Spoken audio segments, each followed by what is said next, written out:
Welcome to episode 13 of the Loane Hockey Podcast. Now, today we're going to be talking about a player who I might be slightly biased towards, but he's a favorite of mine, already a personal favorite of mine by far, is Connor Bedard from the Chicago Blackhawks. Now, Connor Bedard just wrapped up his 2023-24 season, rookie season with Calder Trophy. He won the Calder Trophy over Brock Faber and Luke Hughes recently at the NHL Awards in Las Vegas.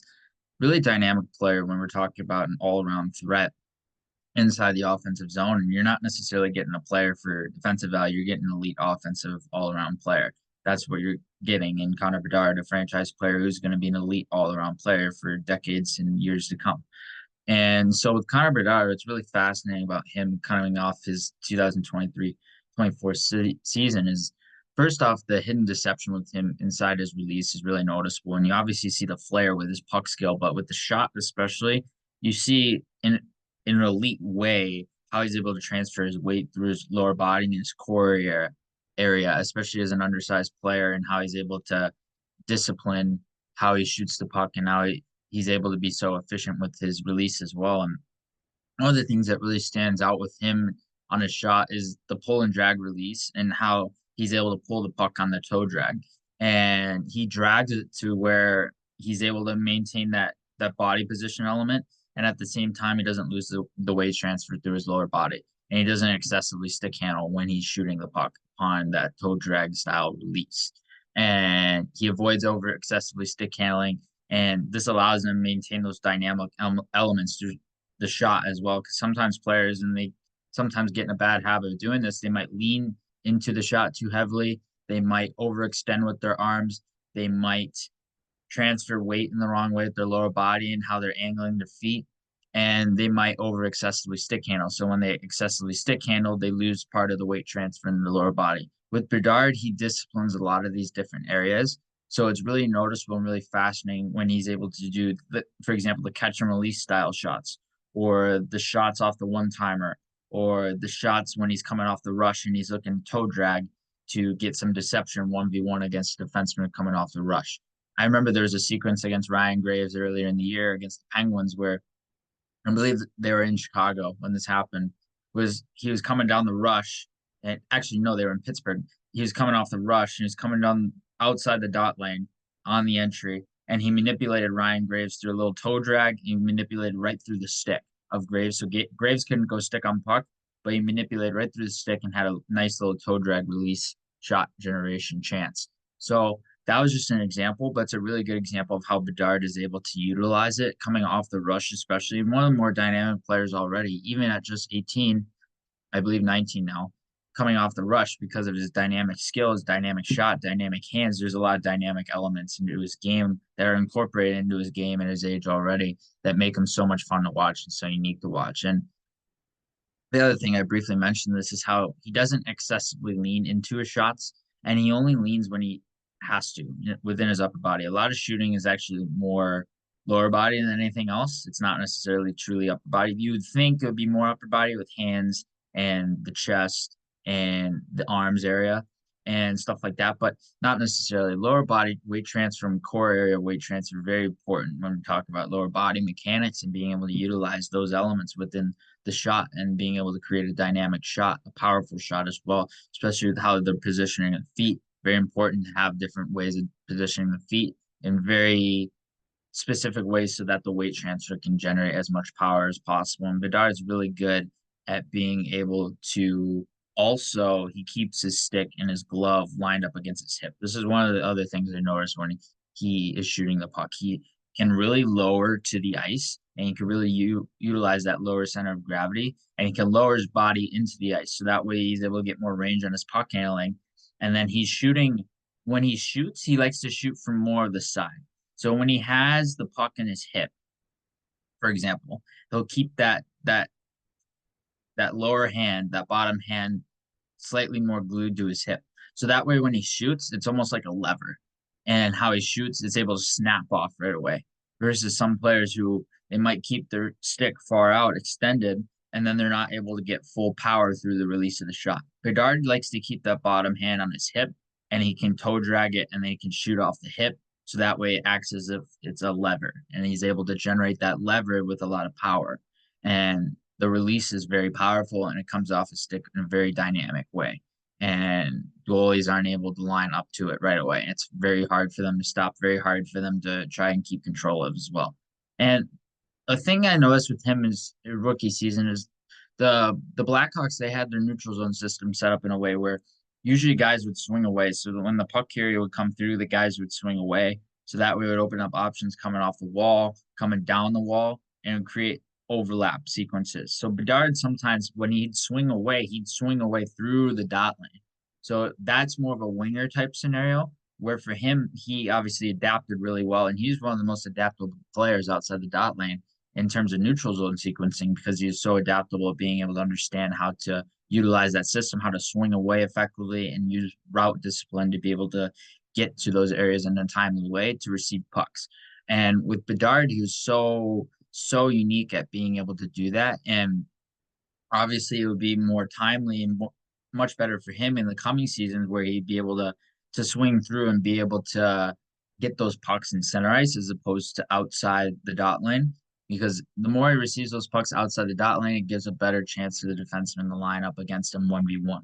So ideally, you want Bedard getting pucks middle as much as possible. At the same time, he did a really good job adapting to those circumstances and leveraging those outside lane carries for entry routes and being able to attack in those sequences as well.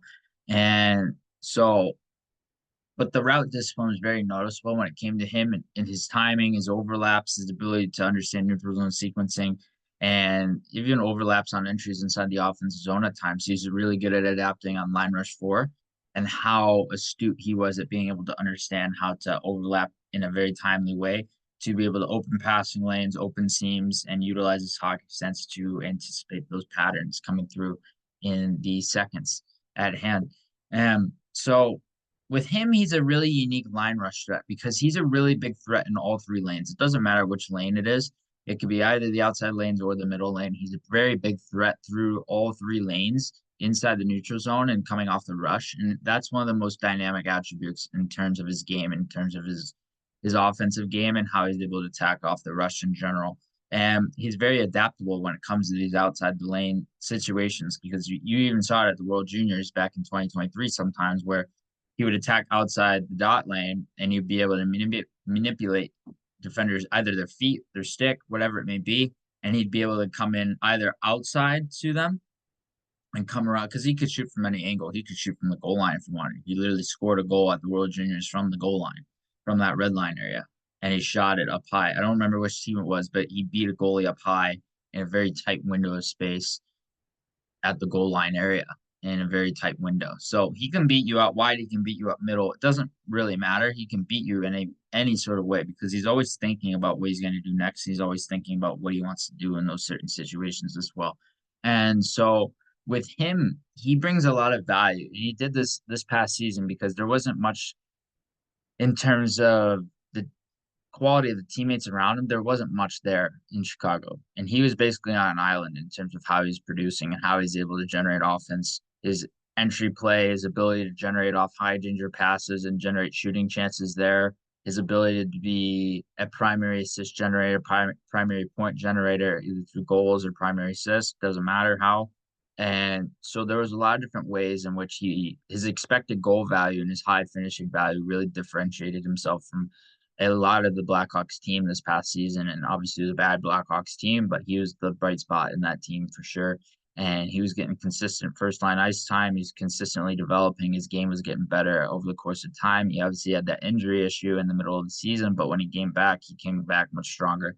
And it really allowed him to even have a better second half of the year. He had some time at the All-Star game, even though he wasn't playing, and he had some time there in the skills comp. And going forward, he had a really good last half of the season, last quarter of the season. So the finishing value, the elite shooting ability, and the shot threat from interior space is a really good and noticeable habit for him to have already, especially at his age, and how he's going to continue to distinguish himself as a premier shooter in the NHL for a very long time. He's already changing the way he shoots and players shoot based on mechanics and based on lower body mechanics. There's a lot of different aspects of his game that have been clearly taught to him in a very specific way to the point where his shot is very unique. It's not necessarily solely like an Austin Matthews. It's very dynamic in how it's set and how it's set up and how he can shoot.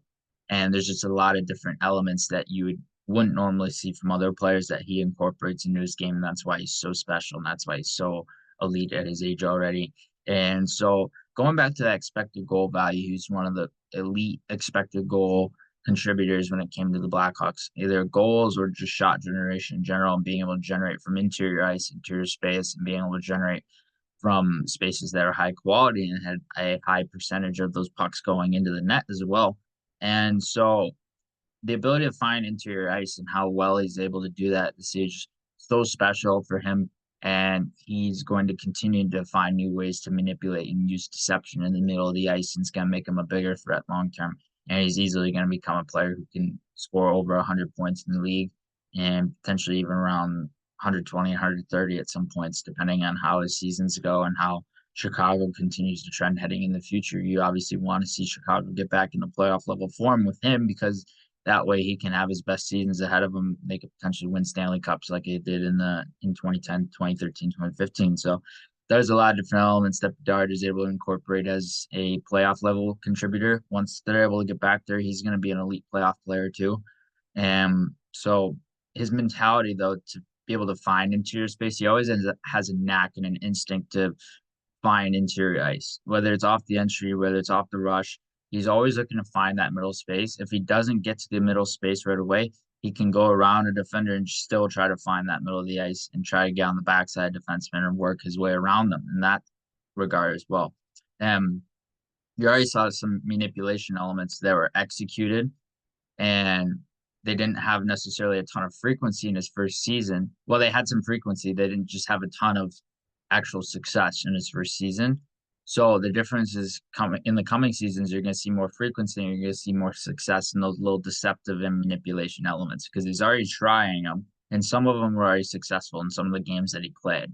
And so if he's trying them and some of them are successful, then surely he's going to find a way to build off that habit heading into the future and find ways to leverage deception and manipulation 1v1 even more. So that's really intriguing when it comes to him.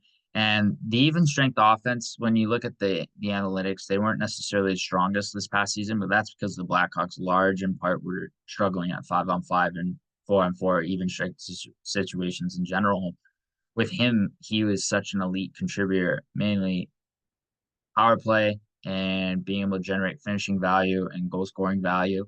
And his even strength offense is definitely going to come in the future because he needs better players around him.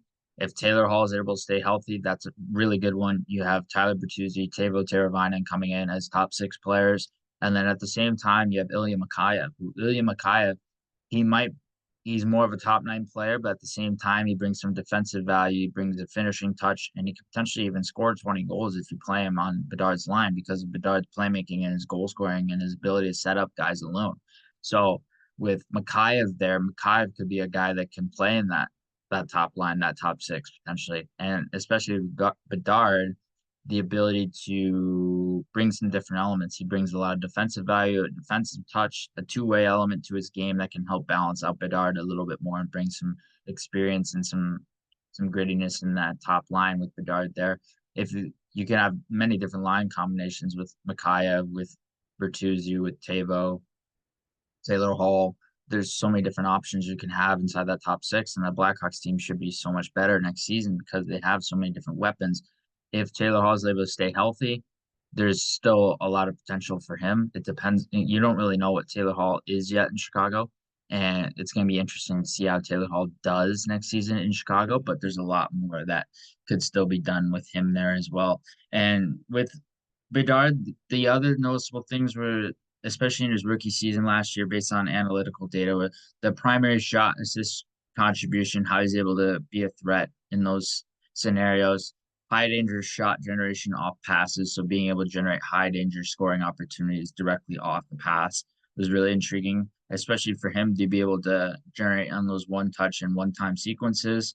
And obviously the off rush shots, the entries, and the power play contribution and value that he's able to provide for the Blackhawks team was so immense. And he's going to continue to be an elite player down the stretch of the Blackhawks. And for so many years moving forward because he's so dynamic, so skilled, and he brings a shot threat, brings a pass threat. There's a lot of different elements that Bedard brings that are going to continue to allow him to have sustained success in the NHL.